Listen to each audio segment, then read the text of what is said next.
السلام علیکم۔ حضرت عیسیٰ رضی اللہ تعالیٰ عنہ کا واقعہ۔ آج کی اس ویڈیو میں ہم آپ کو حضرت عیسیٰ علیہ السلام کا بہت ہی خوبصورت واقعہ سنانے والے ہیں۔ اگر آپ کو ہماری ویڈیو اچھی لگے تو چینل کو سبسکرائب اور ویڈیو کو لائک ضرور کر دیجئے گا۔ تو چلیے ویڈیو شروع کرتے ہیں۔ بیان کیا جاتا ہے کہ بنی اسرائیل میں ایک شخص تھا جس کی بیوی نہایت ہی حسین تھی، جس پر وہ اسرائیلی بھی مرتا تھا۔ چنانچہ جب اس عورت کا انتقال ہو گیا تو اس اسرائیلی شخص کو بڑا دکھ ہوا اور ایک مدت تک وہ اس کی قبر پر بیٹھا روتا رہا۔ اتفاقاً حضرت عیسیٰ علیہ السلام کا ادھر سے گزر ہوا تو انہوں نے اس اسرائیلی شخص کو پریشان حال دیکھ کر اس سے سبب جانا۔ تو جب اسرائیلی شخص نے اپنا واقعہ بیان کیا تو حضرت عیسیٰ علیہ السلام نے دریافت فرمایا، کیا تو چاہتا ہے کہ میں اس کو تیرے لیے زندہ کر دوں؟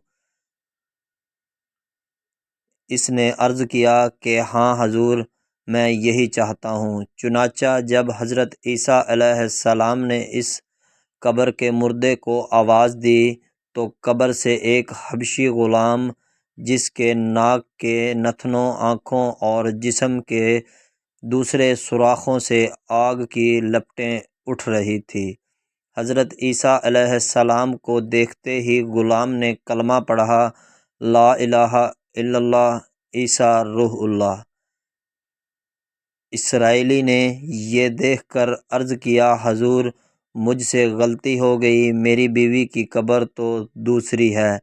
یہ سن کر حضرت عیسیٰ علیہ السلام نے حبشی کو حکم دیا کہ تم اپنی قبر میں واپس ہو جاؤ۔ چنانچہ وہ مردہ ہو کر گر گیا اور اس کی قبر کو مٹی سے چھپا دیا گیا۔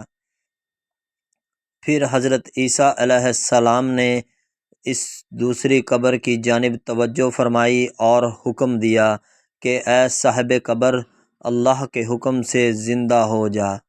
چنانچہ قبر پھٹی اور قبر سے ایک عورت سر سے مٹی جھاڑتی ہوئی باہر آ گئی، جس کو دیکھ کر اسرائیلی بولا کہ یا روح اللہ، میری بیوی یہی ہے۔ پھر حضرت عیسیٰ علیہ السلام کے حکم سے وہ اسرائیلی اپنی بیوی کو ہمراہ لے کر واپس جانے لگا، مگر کافی عرصہ سے جاگا ہوا تھا، اس لیے اس پر نیند کا غلبہ ہو گیا اور اس نے بیوی سے کہا کہ تیری قبر نے مجھے ہلاک کر دیا ہے، اس لیے میں چاہتا ہوں کہ کچھ دیر آرام کر لوں۔ بیوی کہنے لگی کہ ہاں آپ آرام کر لیجئے۔ چنانچہ وہ اسرائیلی بیوی کے کندھے پر سر رکھ کر سو گیا۔ اتنے میں ایک گھوڑے پر سوار ایک شہزادے کا ادھر سے گزر ہوا جو اپنے زمانے کا بہت ہی حسین تھا، جس کو دیکھ کر شہزادی اس پر عاشق ہو گئی اور اس کا دل قابو میں نہ رہا۔ اس نے سر کاندھوں سے نیچے رکھا اور فطرِ محبت اور عشق سے مجبور ہو کر شہزادے کے سامنے جا کھڑی ہوئی۔ ادھر جیسے ہی شہزادے کی نظر اس پر پڑی، وہ بھی اس کو دیکھ کر اس پر عاشق ہو گیا اور عورت کی خواہش پر اس کو اپنے گھوڑے پر بٹھا کر لے گیا۔ چنانچہ اس کے شوہر نے بیدار ہو کر جب اپنی بیوی کو نہ پایا تو نہایت پریشان ہوا اور اس کے ملنے کی تدبیر سوچنے لگا۔ سوچتے سوچتے آخر اس نے نشانہ قدم پر چل کر اپنی بیوی کو تلاش کر لیا، جو شہزادے کے پاس پہنچ چکی تھی۔ اس کو دیکھ کر اسرائیلی نے شہزادے سے عرض کیا کہ یہ میری بیوی ہے، آپ اس کو چھوڑ دیجئے۔ ابھی شہزادہ کچھ کہنے بھی نہ پایا تھا کہ اس عورت نے کہا، میں تیری بیوی نہیں بلکہ شہزادے کی لونڈی ہوں۔ یہ سن کر شہزادہ اسرائیلی سے کہنے لگا، مجھ سے میری لونڈی کو لینا چاہتے ہو؟ اس نے کہا، خدا کی قسم یہ میری بیوی ہے۔ جس کو میرے سردار حضرت عیسیٰ علیہ السلام نے مرنے کے بعد میرے لیے زندہ کیا ہے۔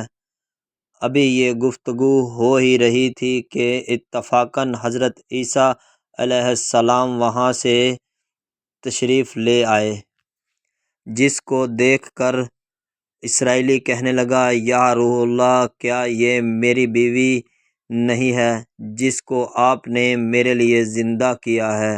حضرت عیسیٰ علیہ السلام نے فرمایا کہ ہاں، یہ وہی ہے۔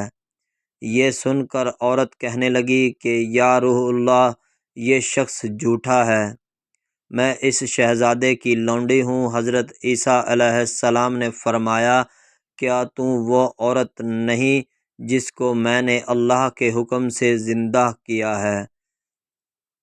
عورت نے کہا، یا روح اللہ، یا خدا، میں وہ نہیں ہوں۔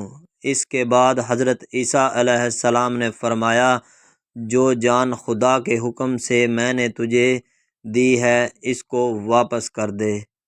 یہ سنتے ہی وہ عورت پھر مردہ ہو کر گر پڑی۔ پھر حضرت عیسیٰ علیہ السلام نے فرمانے لگے کہ جو شخص ایسے آدمی کو دیکھنا چاہے جو کافر مرا تھا اور زندہ ہو کر ایمان لایا، تو وہ اس حبشی غلام کو دیکھ لے، اور جو کوئی ایسے شخص کو دیکھنا چاہتا ہے جو مومن مرا تھا، پھر اللہ نے اس کو زندہ کیا اور کافر ہو کر مر گیا، تو وہ اس عورت کو دیکھ لے۔ اس واقعے کو دیکھ کر اسرائیلی نے قسم کھائی کہ اب کبھی نکاح نہ کروں گا، اور میدانوں کی طرف نکل گیا، جہاں اللہ تعالیٰ کی عبادت میں مصروف رہ کر اسے موت آ گئی۔ اللہ تعالیٰ اس پر رحم فرمائے، آمین۔ نبی اور رسول کے اقرار اور انکار کا نتیجہ اس حقائق سے ظاہر ہوتا ہے اور سبق ملتا ہے کہ کامیابی اپنے نبی کی اطاعت و محبت سے ہی ملتی ہے۔ چنانچہ ہمیں بھی چاہیے کہ ہر حال میں اپنے نبی صلی اللہ علیہ وآلہ وسلم کی اطاعت کو سامنے رکھیں، چاہے دل مانے یا نہ مانے۔ نبی کریم صلی اللہ علیہ وآلہ وسلم کے طریقوں کو لازمی اپنایا جائے۔ اللہ تعالی ہمیں اس واقعے سے سبق حاصل کر کے عمل کرنے کی توفیق عطا فرمائے، آمین یا رب العالمین۔ اگر آپ کو ہماری ویڈیو اچھی لگی ہو تو چینل کو سبسکرائب کریں اور ویڈیو کو لائک کریں۔ شکریہ، اللہ حافظ۔ ملتے ہیں ایک اور نیو ویڈیو کے ساتھ۔